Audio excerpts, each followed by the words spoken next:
Alright, so today we're going to be going over motion in two dimensions. So essentially for this topic, we're just going to be sticking with vectors and x and y components.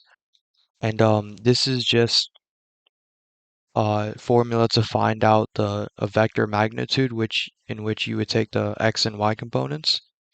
And then this is a short and easy way to find an xy component based on a vector that is an angle above a horizontal.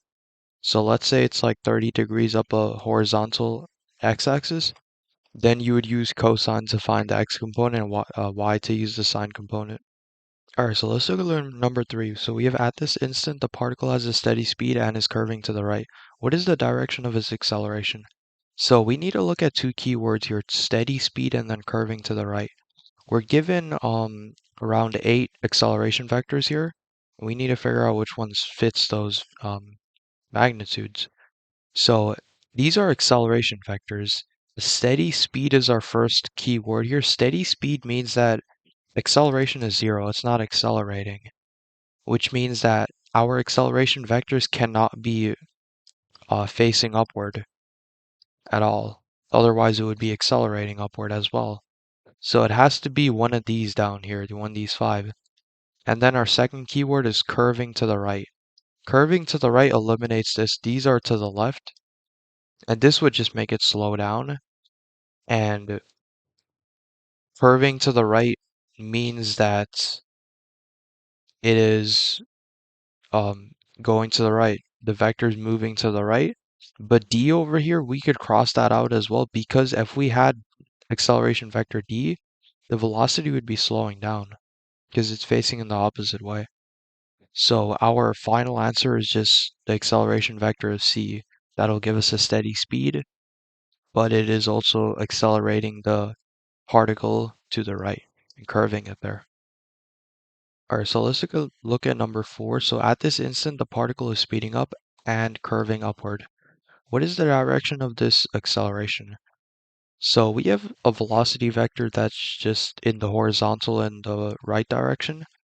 So if it's speeding up, our acceleration vector has to be, we could draw it like this. It has to be somewhere in this area. And then curving upward means that it can't be towards the right. It has to be somewhere to the northeast. So this is showing that our acceleration vector must be to the east, and then this is showing it should be to the north. So our acceleration vector ultimately could even be something like this. Any vector to the northeast would be our acceleration vector. Alright, so let's take a look at number 5. So at this moment, is the particle in the figure speeding up or slowing down or moving at constant speed? So we have a velocity vector that's pointing to the west or to the left, and then we have an acceleration vector that's pointing southeast. So the acceleration vector is pointing opposite to the velocity vector, which means that when the acceleration vector points opposite to the net velocity or delta velocity vector, uh, the particle is going to be slowing down. So for A, our answer is going to be slowing down. And then B is this particle curving upward, downward, or moving in a straight line? Now we have our particle is facing southeast, it's facing downward. So we can only conclude that our particle is going to be curving downward as the acceleration vector is curving it towards the downward direction, and it's also slowing it down. So those will be your answers. Alright, so let's take a look at number 6. So rocket-powered hockey puck moves along the frictionless table and shows a graph of Vx component and then a Vy component. The x and y components of the puck's velocity. The puck starts at the origin. In which direction is the puck moving at t equals 2 seconds? Give your answer as an angle from the x-axis. Alright, so we're given a Vx component and then a velocity y component graph here. This essentially would just gives us the magnitudes of the x and y components, in which we could just calculate the direction or the magnitude of the full velocity vector. So first we want to find the direction the puck is moving at t equals 2 seconds, and we want to give it x value. So first let's find the x and y components at t equals 2 seconds. So for the x component, we have 25i, and this at t equals 2 seconds. And then for the y component, we have 30, 30y component. So let's draw it out in like a triangle or vector form. So we would have 25 as a horizontal vector, and then we'd have 30 as a vertical vector. And now let's use the vector rule and let's connect the vectors. So this is going to be our velocity vector at t equals 2. So how can we find the direction, or rather, I mean the angle of the of this data above the x-axis? So we know the opposite value and the adjacent value. So in trig functions, if you remember, tan works with opposite over adjacent.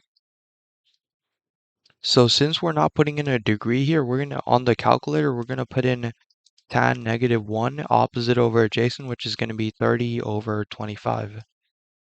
So if you put in into a calculator arctan 30 over 25, you're going to get that theta is going to be equal to 50 degrees. It's 50.2, but we're going to round to 50 degrees.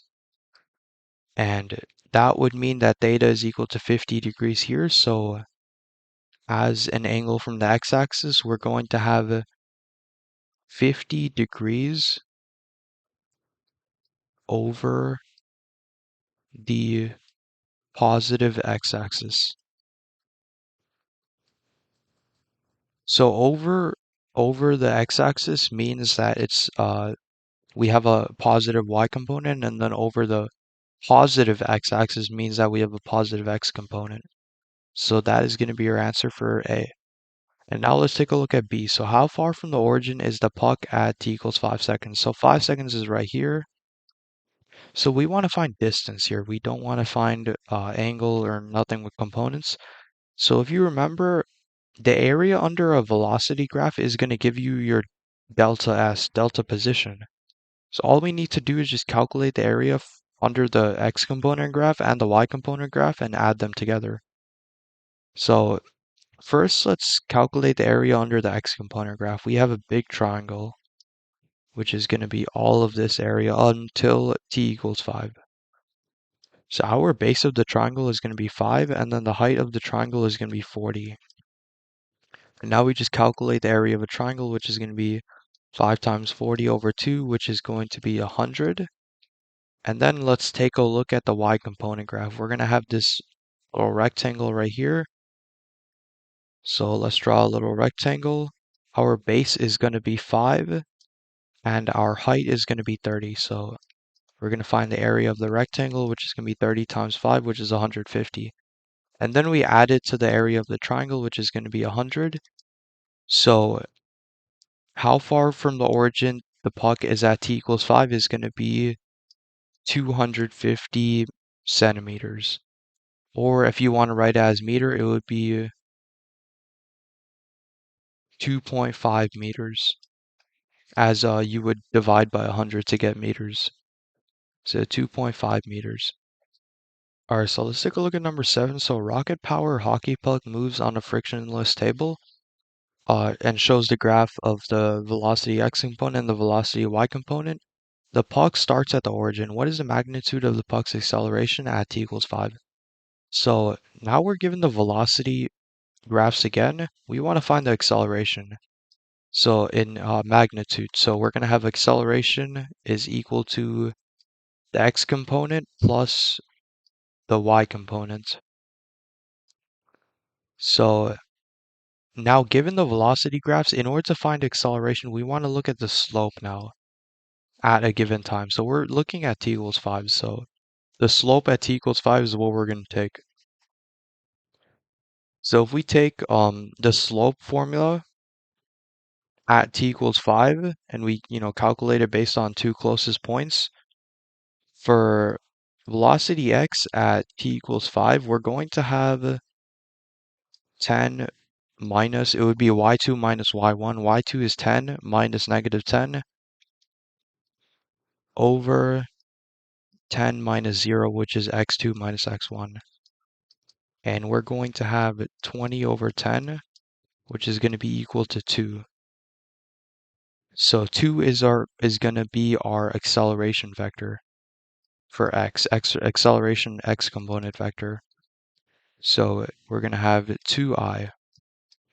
And now we need to find the y component vector. So we need to find the slope of this line at t equals 5. So again, we're going to use a slope formula, which is going to be 10 minus 0 over 10 minus 0.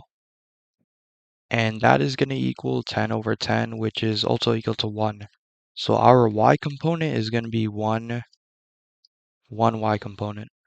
So now we need to find the magnitude of the puck's acceleration. So if we draw the acceleration in two vectors, it's going to be a 2x component vector and then a 1y component vector, in which if we connect them, that's going to be our acceleration vector. And now all we need to do is find the magnitude of it. So if you remember, our acceleration vector is going to be equal to the square root of, we could just plug it in, it's going to be 2 squared plus 1 squared, in which our acceleration vector is going to be equal to 4 plus 1, the square root of that, which is going to be square root of 5, which I believe is also equal to around 2.2. So the magnitude of the puck's acceleration at t equals 5 is going to be 2.2 meters per second squared. And that is going to be your answer.